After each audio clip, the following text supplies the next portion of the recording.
Selamat malam pemirsa, jumpa lagi dalam program Hukum di Mata Bowo. Program yang mengulas tentang kabar-kabar hangat terkini dilihat dari sisi hukum. Dan di studio saat ini juga sudah hadir para tamu undangan. Selamat malam semuanya, Bapak dan Ibu. Dan tentu saja seperti biasa di sebelah saya juga sudah hadir pakar hukum yang sudah tidak asing lagi dengan kita. Ada Dr. Haji Sunarno Edi Wibowo, SHM yang biasa kita kenal dengan sebutan Cak Bowo. Apa kabar Cak Bowo? Alhamdulillah sehat-sehat. Iya. Malam ini adalah malam yang terang-terang, cuaca baik, ya semua baik. Nah, semuanya lancar ya Pak? lancar. Tetapi yang nggak lancar ini yaitu kelabuan hukum, kekelabuan politik, kepercayaan pada masyarakat. Nah, makanya saya harus pakai baju hitam-hitam sekarang lah. Jadi biar menyesuaikan. Iya, menyesuaikan dengan kekelabuan. Oh iya. Janjian dulu, harusnya juga pakai baju hitam. Iya, karena bergabung. Sekarang kan bergabung. Oh, saya kenapa? bergabung. Nah, bergabungnya. Iya. Kalau dulu ya, negara itu bawa Pancasila, Undang-Undang Dasar, sumber dari segala sumber hukum. Nah, akhirnya akhir-akhir ini terabaikan. Kenapa? Penghayatan tidak ada. Sebagai contoh nih, ketika seorang pejabat, bupati, gubernur, DPR mengapalkan Pancasila keliru. Nah, ini yang jadi persoalan. Ini yang jadi problem besar bagi rakyat Indonesia. Nah, kayak Pancasila itu, sila pertama, sila kedua, ketiga, keempat, nggak tahu. Apalagi ya toh penyanyi Indonesia Raya nggak entos, alias moten semerap. Mas, soro yuk ini yuk. Nah, yuk. Cak, sabar dulu. Iya, kita kedatangan tamu spesial juga loh malam hari ini. Jauh-jauh dari Jember. Oh, namanya siapa yuk? Seorang sosiolog dari Universitas Jember. Iya. Namanya Dr. Maulana Surya Kusuma, yang biasa kita kenal dengan sebutan Cak Maul, betul ya? Selamat malam, Cak Maul, apa kabar? Selamat malam, Mbak Faria. Faria ya? Iya. Ning Faria. Ning Faria. Wong Surabaya. Di mana tadi Pak? Perjalanan lancar ke sini Pak? Alhamdulillah, biasanya ada banyak truk, tapi tadi saya naik kereta api, jadi nggak ketemu truk. Iya. Bicara soal kabar yang sedang hangat-hangatnya sekarang. Saat ini kan pemerintah lagi gencar-gencarnya mencanangkan namanya Pekan Pancasila ya. Mulai dari tanggal 29 Mei kemarin sampai dengan tanggal 4 Juni dalam rangka memperingati hari lahirnya Pancasila tanggal 1 Juni kemarin. Nah, ada yang luar biasa gitu ya, karena hari lahirnya Pancasila sebelumnya itu tidak ditetapkan sebagai hari libur nasional, tapi khusus tahun ini ditetapkan oleh pemerintah sebagai hari libur nasional. Bahkan untuk temanya kali ini juga menetapkan saya Indonesia, saya Pancasila. Iya. Nah, menurut Cak Bowo, nah, gimana sih? Kenapa kok pemerintah saat ini juga lagi getol-getolnya gitu ya, akan penghayatan Pancasila di kalangan masyarakat sampai segitunya gitu loh? Kenapa? Sebetulnya saya pribadi atau kesemuanya sudah melupakan sebenarnya Pancasila dan Undang-Undang Dasar 45. Kenapa? Penghayatannya kurang. Padahal Pancasila merupakan sumber dari segala sumber hukum yang ada di pembukaan Undang-Undang Dasar 45. Nah, contohnya demikian. Kalau dulu Pancasila itu setiap SD, SMP, SMA itu seringkali diucapkan, dihafalkan, dihayati. Gak dimengerti, dihayati. Tapi sekarang mengatakan atau bicara atau menghafalkan ketuhanan yang Maha Esa, kemanusiaan, persatuan, kerakyatan, keadilan, keliru semua, terbalik. Nah, dari situlah bahwa presiden sudah mulai pekah bahwa apa sebetulnya, ada akar permasalahan apa sebetulnya. Kita bicara kalau dulu ada Undang-Undang 45, Undang-Undang Dasar RIS atau 50, kembali lagi ke Dikrit 59. Karena presiden akhirnya kembali ke Undang-Undang Dasar. Nah, sekarang ini Undang-Undang Dasar 45 ini kan di amandemen.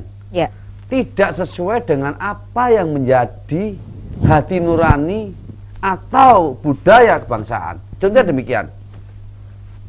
Ketika saya melihat berita bahwa seringkali ada penistaan agama, padahal di dalam nilai ketuhanan itu semua suku Madura, suku Jawa, suku Sumatera, Kalimantan, Sulawesi, Papua, semua Bali, semua Nusa Tenggara, dia taat atau patuh terhadap ketuhanan. Sekarang sudah mulai hancur lah. Kemudian ya, dua,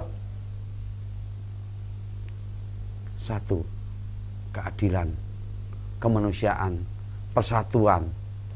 Ini sudah mulai tercampakkan. Contohnya begini, nilai persatuan ini, ya. Bhinneka Tunggal Ika, ya toh?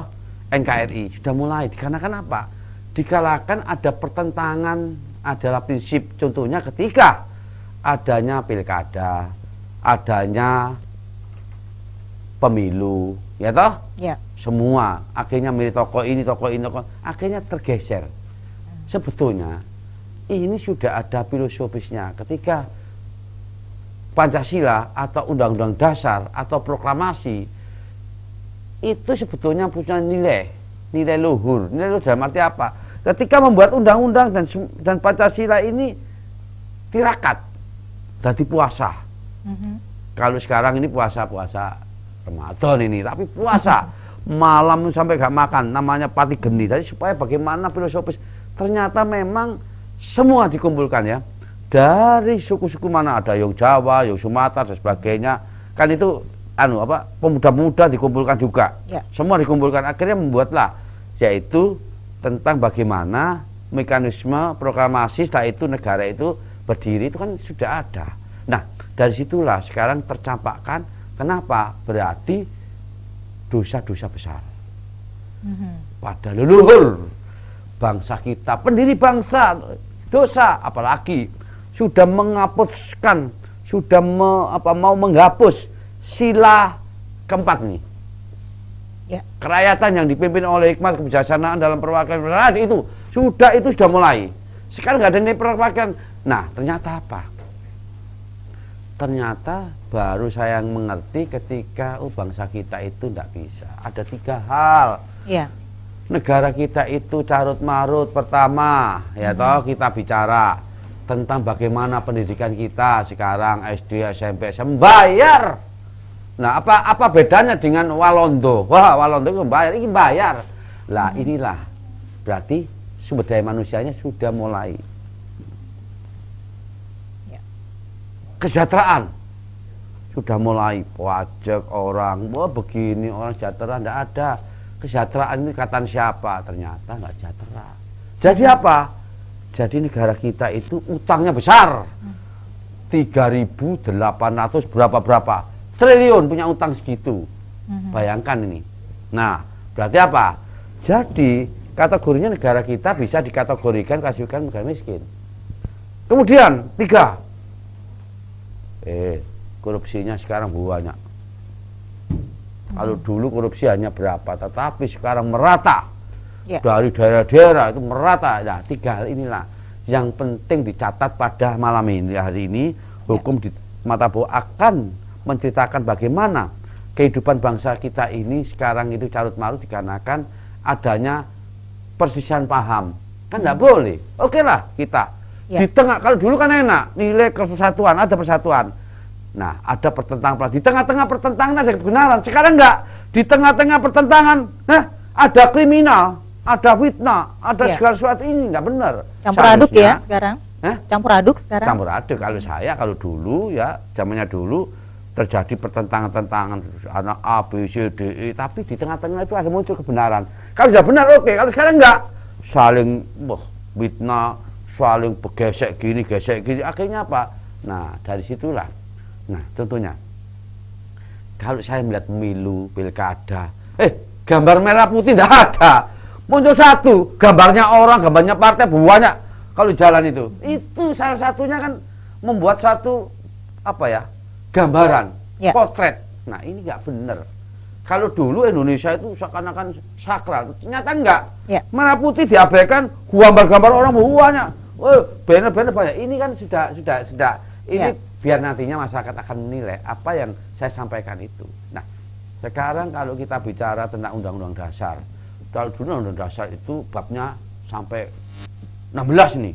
Ya. Ada bab 1, bab 2, bab 3, bab 4, bab 5, bab 6, seluruh bahwa negara itu semua. Ada bicara masalah keuangan, ada bicara masalah kehakiman, ada bicara masalah demokrasi, ada bicara masalah hukum, ada bicara masalah kewarganegaraan, ada bicara masalah agama, ada bicara masalah pendidikan, ada bicara masalah fakir miskin dan orang terlantar. Ya. Nah, itu menjadi tanggung jawab negara, ternyata diabaikan kan. Bayangkan orang kepingin jualan tempak sini tempak sana, padahal negara itu gak iso tahu, nggak bisa untuk menjamin kesejahteraan preketek, busu nggak ada. Contohnya nih, ya nanti akan cerita semua. Ya. Saya tidak cari makan semua. Ya. Oh, dia menempati tanah Ya. itu kan tanah itu punya sifat yang sosial. Pada kenyataan diusir, malah mau apa? Diganti dengan orang yang punya uang. Oh, perumahan kan nggak benar. Nah, salah satunya ini menyangkut pasal 34 nih ya. Baik, tahan dulu Pak. Oh ya. Kita akan break sebentar ya. Karena sudah ada abang-abang. Ya, yang sabar. Semakin Sabar panas menunggu, sabar perbincangan menanti. kita. Pak ngoten nggak, Pak? Nggih. Saya setuju nggih. Nggih. Baik pemirsa, kita akan lanjutkan lagi perbincangan kita setelah jeda pariwara berikut. Tetap di Hukum di Mata Bawah.